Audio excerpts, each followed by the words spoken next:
Hi there, folks. Happy Sunday. It's Pastor Scott, King of Kings Fellowship.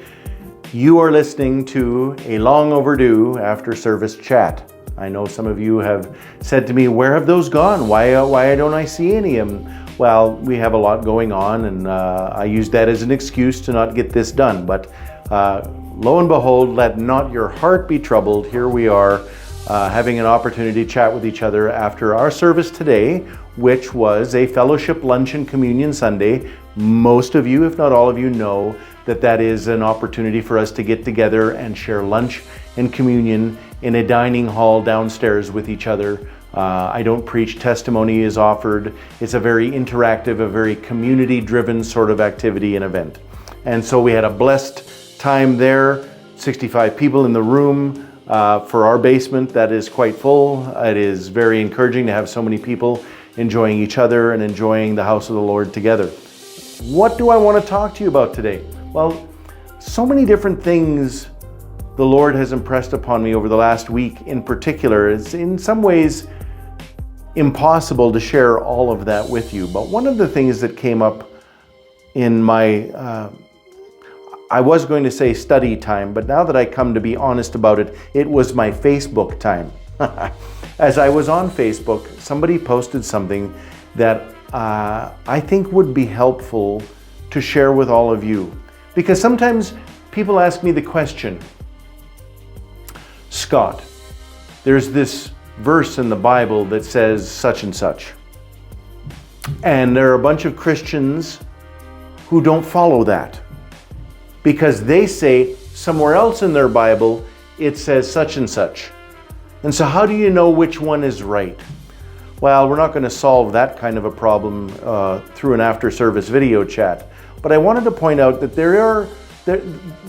there's an opportunity to make a case for what I would call priority of teaching.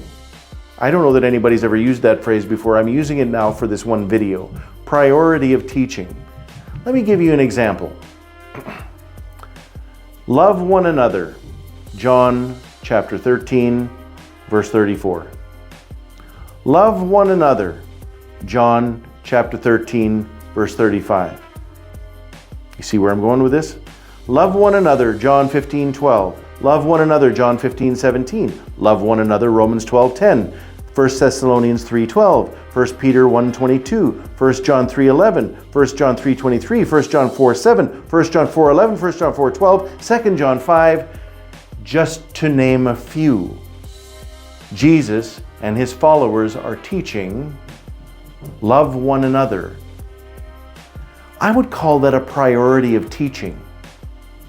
If you're faced with a situation where you're reading something in your Bible and you're not 100% sure if that's the right way, and somebody else is saying it's the other way, and you feel like you need to correct them, well, sit down, have a coffee with them, have a grown-up conversation, engage in civil discourse, civil discussion. But at the end of the day, if that conversation leads you to having difficulty loving one another, then I would say that you have abandoned the priority of teaching.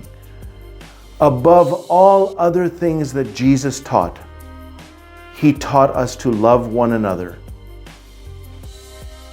The greatest commandment offered, love the Lord your God with all your heart, soul, mind, and strength, and love your neighbor as yourself.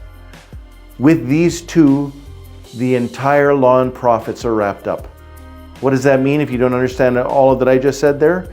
It means that loving people like Jesus loved people has to take priority over anything else you read. If you follow a teaching in the Bible that causes you to not love one another, then you are disobeying the whole Bible.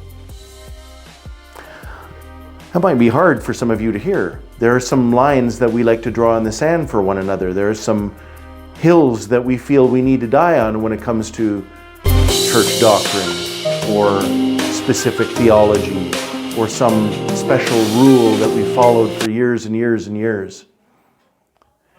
If following those rules causes you to not be able to love one another, then you need to reevaluate. I hope that's encouraging and maybe to a certain degree convicting for some of you, because Christians are taking it on the chin in the public marketplace as not being very loving. And when you read what I just read, you're left to conclude that that's the most important thing of anything we do. So there you go. That's my 2 bits. I hope you are able to find blessing in that. A reminder to you, we meet every Sunday here at King of Kings Fellowship, 10 a.m. We go back to finishing our time in Revelation next Sunday. If you're interested in the end story of Revelation, this is the time to start coming. I look forward to seeing you. Please bring a friend. Contact me if you need to, Scott@kingofkingsfellowship.com. Reach out to me anytime. God bless. Good to see you.